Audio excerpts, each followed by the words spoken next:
ladies and gentlemen, that was depressing. Let's just put it that way. We lost. Or at least we're losing. At the time of this recording, because I was like, I can't deal with this anymore. It is the bottom of the 10th inning. I stopped watching at the top of the 10th, and I had to go for a little walk there because that was absolutely bad. We come back in the 9th inning, tie things up at 3, and then all of a sudden, the grand slam, top of the 10th, and we go ahead and give it right back. And we lose, at least right now as the score is, 7-3. That's very frustrating. 9 hits on both sides, at least going into the bottom of the 10th. No errors. But, man, that is frustrating. We're just going to jump right into it and talk about it, of course. But, man, I do not want to make this video right now. That is super, super upsetting. Let's just go to the 9th inning. Because we'll talk about this first. Of course, came back on, what was it, Thursday or Friday? We came back against Bradhand. I think it was Thursday. Loaded the bases. Eddie Rosario can't get it done. We lose the first game. Second game, Cleveland beats us a little bit better with Shane Bieber, of course. But, we win Saturday, come back today. Very, very evenly matched teams. You got to give it to Cleveland. They played good.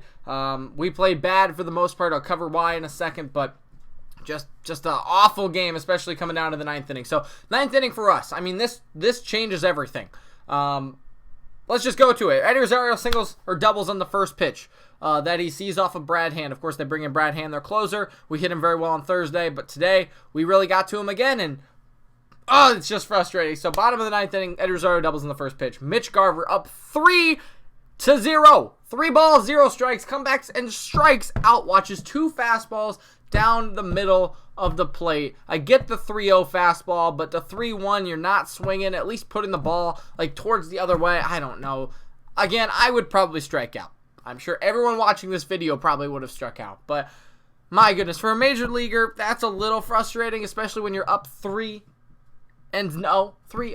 That's bad. I mean, not that changes much, but still, if Mitch Garver gets on base there, we could win.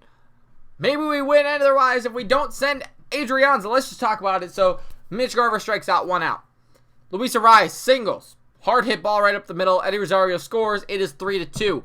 And CJ Cron, long at bat, singles as well. It is first and second now with with 1 out. Sorry, with 1 out. Here comes Marwin Gonzalez. Marwin Gonzalez doubles off the left field wall. Here comes Adrianza running around second. He's going to score. And then the announcer says, and here comes Adrianza. And I'm like, okay, freaking why? Because he absolutely got canned. That was absolutely stupid. My hair's a mess. But that is absolutely dumb. Why would you send Adrianza right there? With 1 out. With 1 out. I understand if there's 2 outs maybe.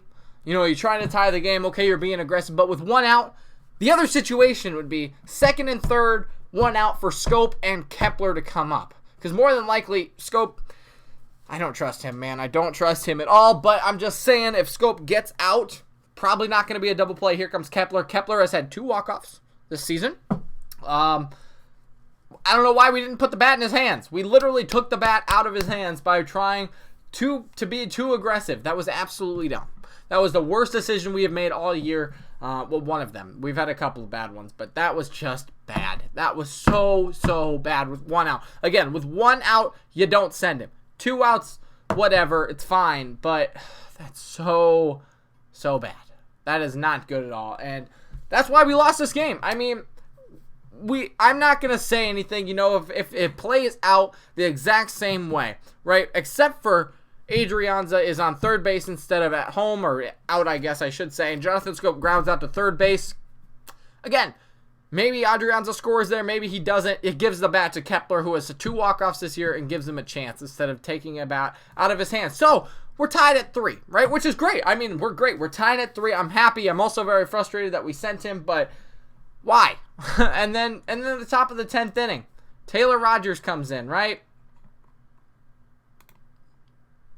That stinks. I mean, it was an excuse me single with 2 strikes right over the first base bag. Then he walks Lindor on 4 pitches. Can't be doing that. Single by Greg Allen on a bunt, which was played awfully, but he bunted it really good, and then Carlos Santana takes him deep. I mean, that's just what I'm telling you. Again, you can't be resting Taylor Rogers for 5 or 6 days in a row and then expect him to go, day, especially when he got 6 outs last night. Why are you putting him out there again today? I would have rather had Roma out there. Again, we should have probably won the game anyways. There's a lot of different situations you have, but you put him out there yesterday, 6 outs that he doesn't pitch in 6 days, and then you expect him to go out there again in this situation after pitching, I don't know how many pitches he threw yesterday, but that's not good. That is not good managing.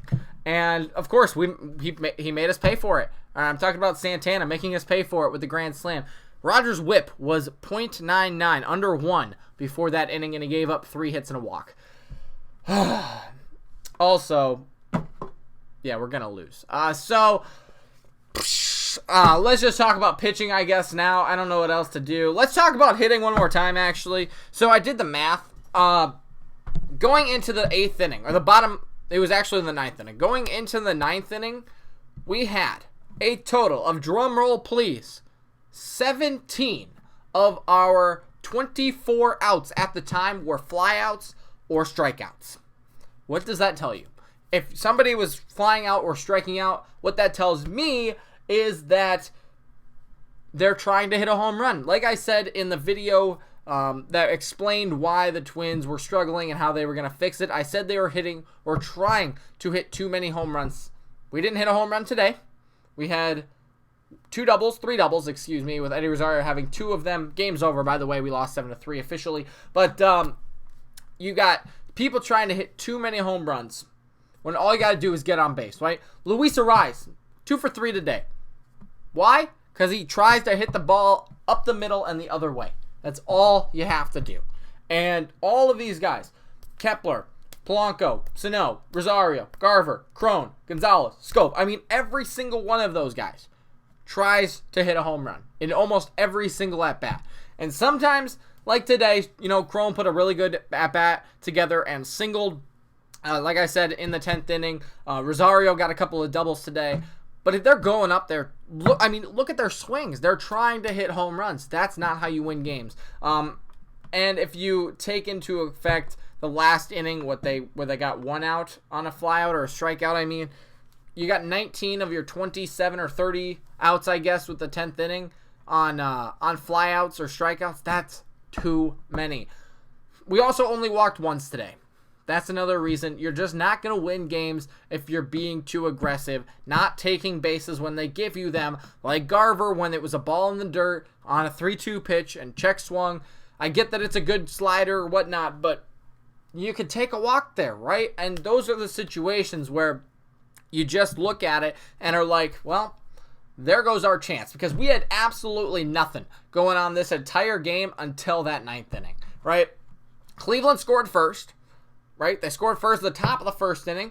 We answer in the bottom of the 2nd, but then they come back in the top of the 3rd and get one right back. So what does that do for us? Well, that makes it so it takes the momentum away. We score 2 runs in the bottom of the 9th inning. Well, what happens when they score in the top of the 10th? Momentum gone. And again, could have been avoided if you keep Adrianza at 3rd base. But other than that, let's go through pitching. Barrio sucked today.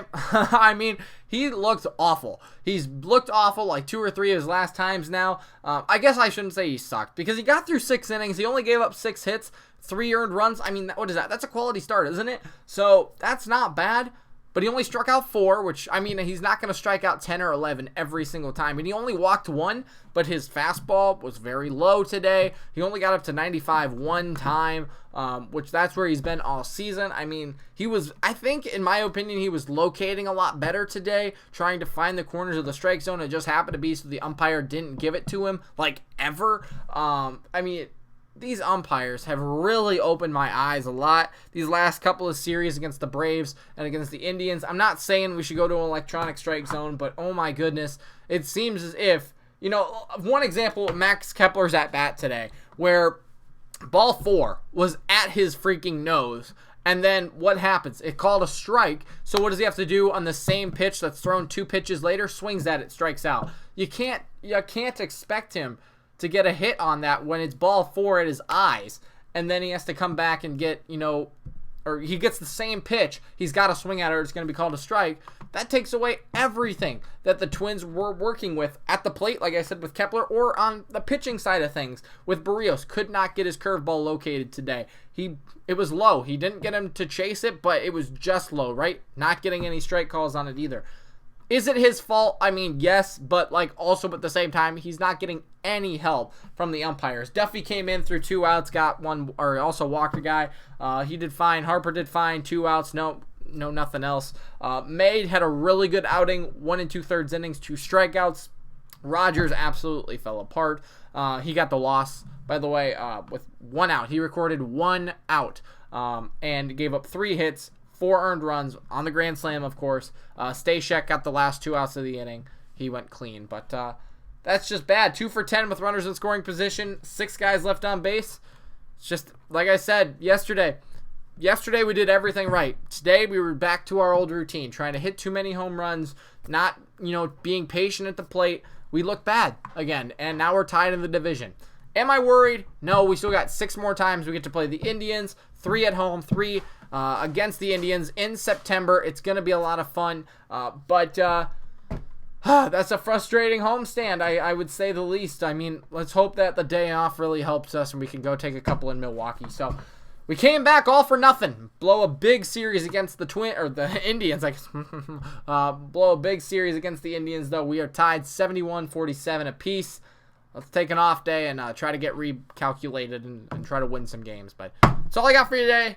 Thanks so much for watching. Hope you guys enjoyed the video. Leave a like, subscribe. Also, check out the videos above my head if you missed them yesterday. Thanks so much for watching, and we'll see you tomorrow.